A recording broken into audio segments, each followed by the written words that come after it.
নমস্কার, আমি প্রমীলার রান্নাঘরে তোমাদের সবাইকে স্বাগত। আজকে আমি ফুলকপি দিয়ে বাঁচা মাছের ঝোল বানিয়ে দেখাবো।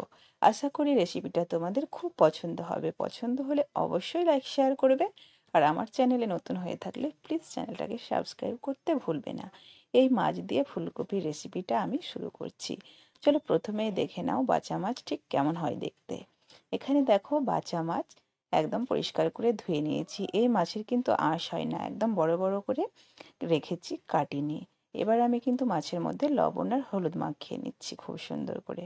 পরিমাণ মতো লবণ দিয়ে দিলাম আর হলুদ দিয়ে সুন্দর করে প্রত্যেকটা মাছের গায়ে যেন লাগে ঠিক সেভাবে আমি মাখিয়ে নিলাম। দেখো মাছের মধ্যে লবণ হলুদ মাখানো হয়ে গেছে। এবার আমি ফুলকপি কেটে ধুয়ে পরিষ্কার করে রেখেছি। এই যে ফুলকপিগুলোকে একটু বড় বড় করে রেখেছি। তো ঠিক এরকম একটু মাছের ঝোল দিয়ে যখন বানাবে খুব ছোট ছোট টুকরো করবে না, একটু বড় বড় সাইজ রাখবে আর একটু ডাঁটা লাগিয়ে রাখবে, তাহলে ভেঙে যাবে না। তো চলো এবার মাছগুলো ভেজে নেওয়ার পালা। তো মাছগুলো প্রথমেই ভাজবো না, প্রথমেই কিন্তু আমি গ্যাসের মধ্যে কড়াই বসিয়ে দিয়ে কড়াইয়ের মধ্যে দিয়ে দিচ্ছি জল। এবার জলটা একটু গরম হয়ে গেছে। এখন আমি ফুলকপিটাকে জাস্ট হালকা ভাপিয়ে নেব, ফুটে উঠলেই কিন্তু নামিয়ে নেব। ঢাকা দিয়ে দিলাম। এখন কিন্তু ফুলকপিটা ফুটে উঠেছে। এবার জল ঝরিয়ে ফুলকপিটাকে নামিয়ে নেব। এভাবে হালকা ভাপিয়ে নিলে কিন্তু ফুলকপিটার স্বাদও বাড়ে, আর যাদের গ্যাসের সমস্যা থাকে তাহলে এই জলটা ফেলে দিলে গ্যাসের সমস্যা কিন্তু হয় না। যাই হোক, কড়াইটা পরিষ্কার করে দিয়ে দিলাম সর্ষের তেল। তেলের মধ্যে অল্প একটু লবণ দিয়ে তেলটা খুব ভালো করে গরম করে নিলাম। এবার কিন্তু আমি মাছ ভেজে নেব। মাছ কিন্তু গাদাগাদি করে ভাজবে না, একসঙ্গে বেশি দেবো না। আমি 3টে মাছ প্রথমে ভেজে নিচ্ছি। কিছুক্ষণ অপেক্ষা করছি প্রথম দিকটা একটু ভাজা ভাজা হওয়া অবধি। প্রথম দিকটা ভাজা হয়ে গেছে। এবার আমি আলতো হাতে উঠিয়ে দিচ্ছি। একদমই মাছ গোটা গোটা একটা একটা থাকবে, ভেঙে যাবে না। একটু সাবধানে কাজটা করতে হবে। দেখো, দুটো মাছ উল্টে দিয়েছি, আরও একটা মাছ আমি উল্টে দিচ্ছি। একইভাবে সেকেন্ড পিঠটাও শক্ত হয়ে যাওয়ার অবধি অপেক্ষা করব। মানে লাল হয়ে গেলে তারপরে উল্টে পাল্টে লাল করে মাছটাকে ভেজে নেব। সেকেন্ড দিকটাও কিন্তু হয়ে গেছে। এবার আমি একটু উল্টে পাল্টে মাছগুলোকে আর একটু লাল করে ভেজে নেব। মাছ একটু ভালো করে ভাজলে মাছে কিন্তু গন্ধ থাকে না, কাঁচা কাঁচা, খেতে সবাই পছন্দ করবে। মাছ একটু ভালো করে ভাজার চেষ্টা করবে।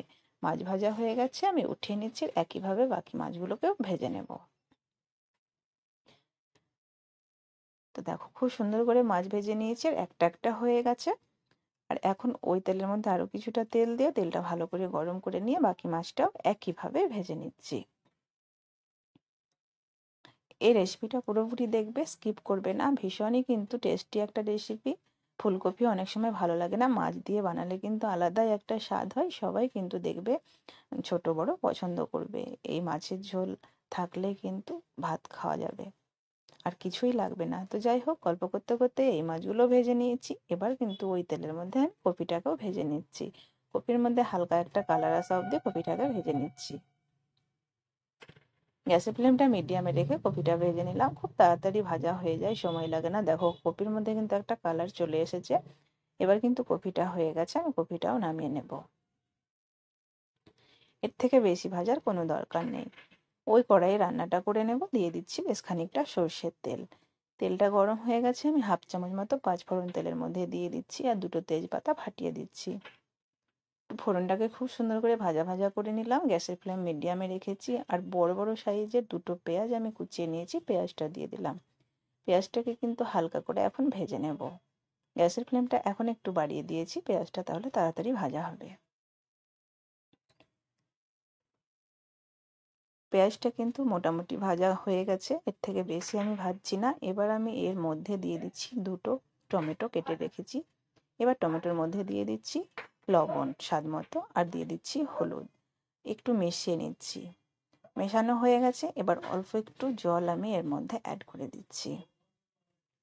জলটা দিয়ে আবারও একটু মিশিয়ে নিচ্ছি। এবার ঢাকা দিয়ে আমি 2 মিনিট স্লো আছে কিন্তু টমেটো আর পেঁয়াজটাকে সেদ্ধ করে নেব। ঠিক 2 মিনিট পরে ঢাকাটা খুলে নিলাম। আর টমেটো আর পেঁয়াজ কিন্তু দেখো অনেকটাই গলে গেছে।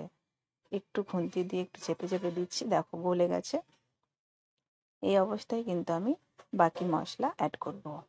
তো আমি মশলার মধ্যে কি কি নিয়েছি সেটা আবার বলে দিচ্ছি। 2 চামচ সর্ষে, 2 চামচ জিরে, 2 ইঞ্চি মতো আদা, আর কয়েক কোয়া রসুন, আর নিয়েছি 4টে কাঁচা লঙ্কা, একসঙ্গে কিন্তু আমি বেটে নিয়েছি মিক্সিতে। সব রকম মশলাই কিন্তু আমি ব্যবহার করেছি। ফুলকপি দিয়ে মাছ রান্না করলে এগুলো দেওয়ার চেষ্টা করবে, খেতে কিন্তু স্বাদ হয়। তো মশলাটাকে এখন 2-3 মিনিট খুব সুন্দর করে কষিয়ে নেব। তো এখন একটু মশলাটা মেশানো হয়ে গেছে। এবার কিন্তু মশলাটা আমি ঢাকা দিয়ে 1 মিনিটের জন্য রাখবো, এতে করে খুব সুন্দর কষানো হবে। তার আগে কিন্তু আমি অল্প একটু লাল লঙ্কার গুঁড়ো দিলাম, কালারটা ভালো হবে। এটা কিন্তু ঝাল লঙ্কারই গুঁড়ো, কাশ্মীরি লঙ্কার গুঁড়ো নয়।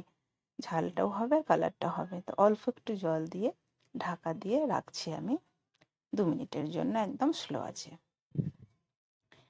ঠিক 2 মিনিট পরে আমি ফিরে আসছি। 2 মিনিট পরে ঢাকাটা খুলে নিলাম। মশলাটা কিন্তু দেখো খুব সুন্দর কষানো হয়ে গেছে, ওপরে কিন্তু তেল ভেসে গেছে। এই অবস্থায় আমি ভেজে রাখা ফুলকপিটা দিয়ে দিচ্ছি। ফুলকপি দেওয়া হয়ে গেছে, ফুলকপিটাকে এখন মশলার সঙ্গে একটু মিশিয়ে নিচ্ছি ভালো করে।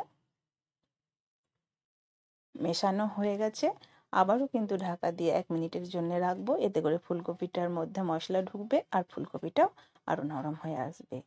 একদমই স্লো আছে আমি ঢাকা দিয়ে রাখছি আর 1 মিনিটের জন্য। ঠিক 1 মিনিট পরে ঢাকাটা খুলে নিলাম। একদমই কষানো কমপ্লিট হয়ে গেছে, দেখে বুঝতে পারছো তেল কিন্তু সেপারেট হয়ে গেছে। একটু নাড়াচাড়া করে নিয়ে এবার কিন্তু আমি ফুলকপি সেদ্ধর জন্য দিয়ে দেব জল। জলটা একেবারে দিয়ে দেবো, যতটুকু মাছের ঝোল রাখতে আমি চাই ঠিক সে আন্দাজে জলটা দিয়ে দিলাম। এতে করে ফুলকপিও সুসেদ্ধ হবে, ঝোলটাও থাকবে। তো আরও একটু জল দিয়ে ঢাকা দিয়ে আমি কিন্তু রাখছি ঠিক 3 মিনিট। স্লো আছে কিন্তু রান্নাটা করছি। ঠিক 3 মিনিট পরে ঢাকাটা খুলে নিলাম।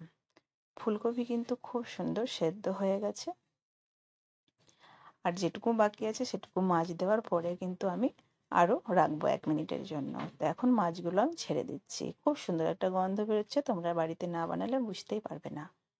প্রত্যেকটা মাছ দিয়ে আলতো হাতে নেড়ে দিয়ে ঢাকা দিয়ে আবারও ঠিক 1 মিনিট ফুটিয়ে নিলে আমাদের কিন্তু ফুলকপি দিয়ে মাছের ঝোল একদম রেডি হয়ে যাবে। ঠিক 1 মিনিট পরে ঢাকাটা খুলে নিলাম। তো তোমরা দেখতেই পেলে কত সহজে ঘরোয়া মশলা দিয়ে কিন্তু খুব সুন্দর একটা রেসিপি বানিয়ে নিয়েছি। আশা করি ভালো লাগলো। ভালো লাগলে লাইক শেয়ার করবে। আবারও বলছি, চ্যানেলে নতুন থাকলে সাবস্ক্রাইব করে দেবে। আর এটা যদি বাড়িতে না বানাও তাহলে এর স্বাদটা তোমরা পাবে না, তাই অবশ্যই বাড়িতে বানাবে। বানিয়েছো কিনা সেটা কিন্তু কমেন্টে আমাকে জানাবে। কপি কিন্তু সুসেদ্ধ হয়েছে, অথচ গোটা গোটা আছে। এবার লবণটা চেক করে নেবে, কম থাকলে দিয়ে দেবে। আমার কিন্তু লবণ ঠিকঠাকই আছে, আমি গ্যাস অফ করে দিলাম। তো রান্নার কালারটা যত ঠান্ডা হবে তত কিন্তু সুন্দর হবে। এখন দেখো কত সুন্দর কালারটা এসেছে আর খুব সুন্দর গন্ধ বেরোচ্ছে, তোমাদেরকে বলে বোঝাতে পারবো না। এখন গরম গরম সার্ভ করার পালা। তো যাই হোক, আজকে এই পর্যন্তই। ভালো থেকো, দেখা হবে পরের পর্বে। আর এরকম ঘরোয়া রেসিপি পেতে পাশে থাকা বেল বাটনটি ক্লিক করে রাখবে, আমি যখনই ভিডিও আপলোড করব তোমাদের কাছে পৌঁছে যাবে।